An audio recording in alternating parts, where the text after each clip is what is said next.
Muy buenos días, hermanos. Hoy celebramos a Santa Rosa de Lima, patrona de América Latina, una virgencita peruana.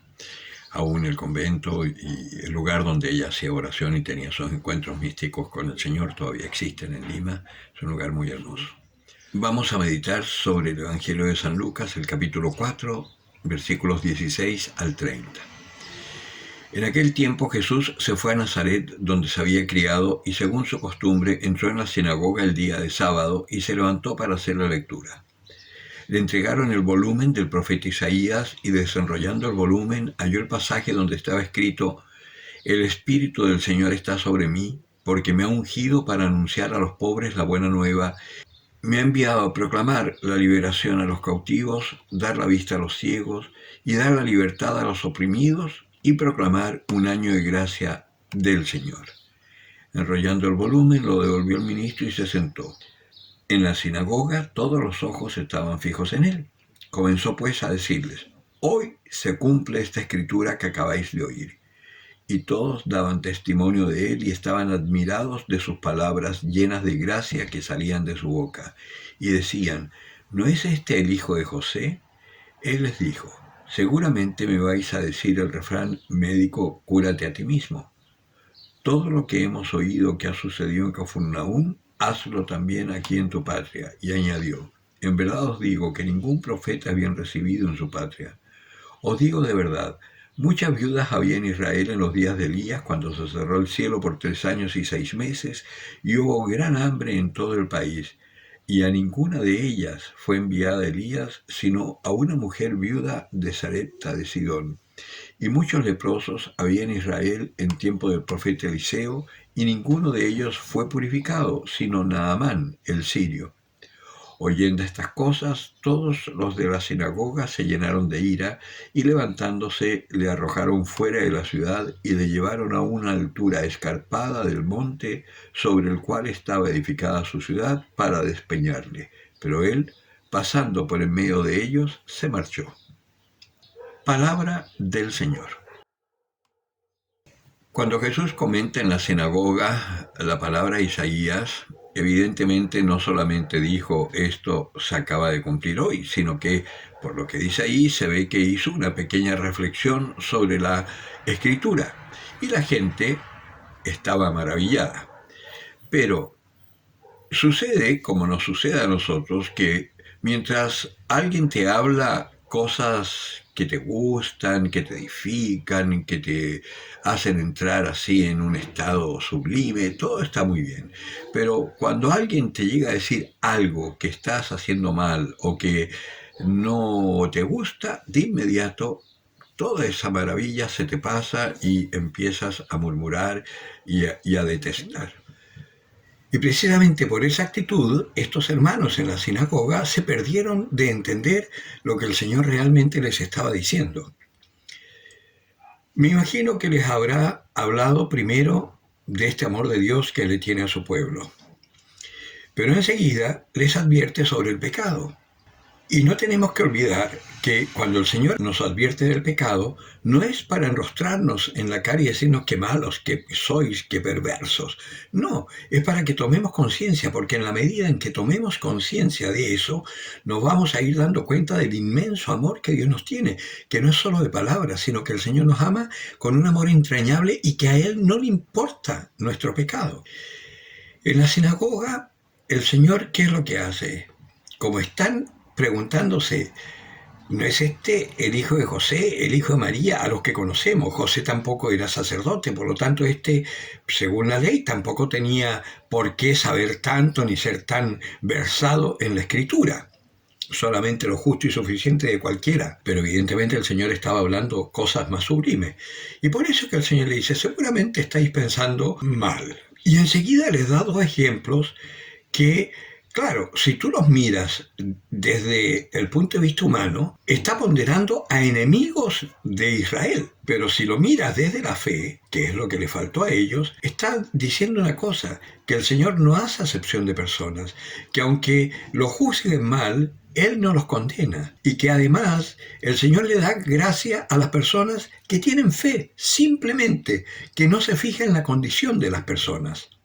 En definitiva, les está enrostrando su falta de fe, porque no pueden aceptar que él, común y corriente, pueda ser el profeta esperado. Cuando él dice ninguno es profeta en su tierra, nadie puede ser profeta en su tierra, se hubiesen dado cuenta que el Señor les estaba llamando a conversión. Y en vez de eso se irritan y quieren destruirlo. Muchas veces a nosotros nos pasa lo mismo. Nosotros como cristianos tenemos la misión de anunciar el amor, de anunciar este perdón del Señor, de anunciar este año de gracia. Pero también tenemos la obligación de denunciar cuando hay algo que no funciona. Y por supuesto, eso te va a acarrear siempre problemas y dificultades. Pero no tienes que tener miedo. Porque si lo estás haciendo en el nombre del Señor, por amor al Señor, y si en último caso haces algo, como me suele suceder a mí, que no lo pienso, lo hago sin tener presente al Señor, sino que son cosas de mí que salen, por supuesto que generan problemas y me generan problemas. Pero cuando te das cuenta que has metido las patas, pide perdón y listo. Si te perdonan, maravilloso. Si no te perdonan, el Señor te perdona. Y eso es lo importante. Hay una cosa acá que a mí me llama la atención y que no he podido investigarlo, pero siempre he tenido la intención de investigarlo por las dudas, porque esto de 3 años y 6 meses que sale aquí en la Escritura se repite de distintas formas a lo largo de la Escritura. Y en el Apocalipsis se habla de un tiempo, 2 tiempos y medio tiempo. Si tomamos un tiempo como un año, son 3 años y 6 meses. Y también se habla de 1000 no sé cuántos días, que si uno lo divide son 3 años y medio.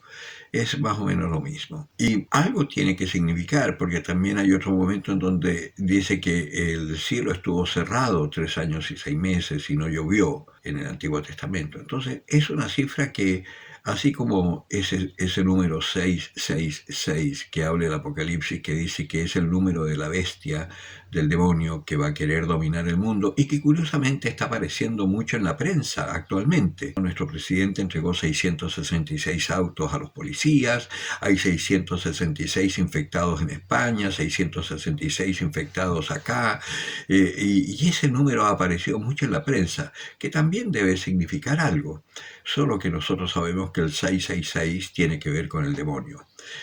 Los 3 años y medio tienen que ver con el tiempo en que la iglesia va a tener que estar así como acallada hasta que, fortalecida en secreto internamente, pueda ser luz en momentos de crisis, de caos. Ahora, pueden ser 3 días y medio, pueden ser 3 años y medio, pueden ser 300 años, etcétera. O sea, los tiempos del Señor no lo sabemos, pero evidentemente esa cifra es un tiempo en que nos tiene que ayudar a estar alertas y prepararnos.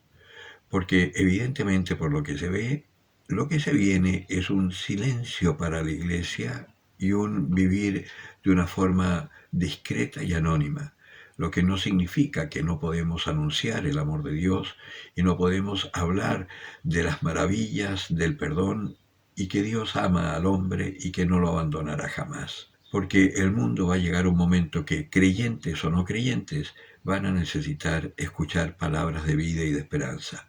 Y esa es nuestra misión. Por eso nosotros preparémonos, no nos angustiemos tanto con lo que se ve que se está viviendo, porque eso tiene que suceder así, pero también es cierto, preparémonos para anunciar este amor del Señor, que si miramos nuestra vida de cada día, vamos a ver que el Señor nunca nos abandona, siempre está con nosotros. Aún en los momentos más difíciles donde pareciera que no hay salida, el Señor está ahí y cuando menos lo esperamos, si acudimos a Él, se abre un camino de salvación. Eso es lo que vamos a tener que anunciar. Eso es lo que anunciaba el Señor. Y esas escrituras que se cumplieron en ese momento, hoy son realidad de nuestra vida, porque efectivamente ese que vino a anunciarnos el amor de Dios es Cristo, a quien matamos, pero que resucitó y que nos perdonó y que nos quiere hacer vivir la vida eterna aquí en la tierra. El que tenga oídos para oír, que oiga.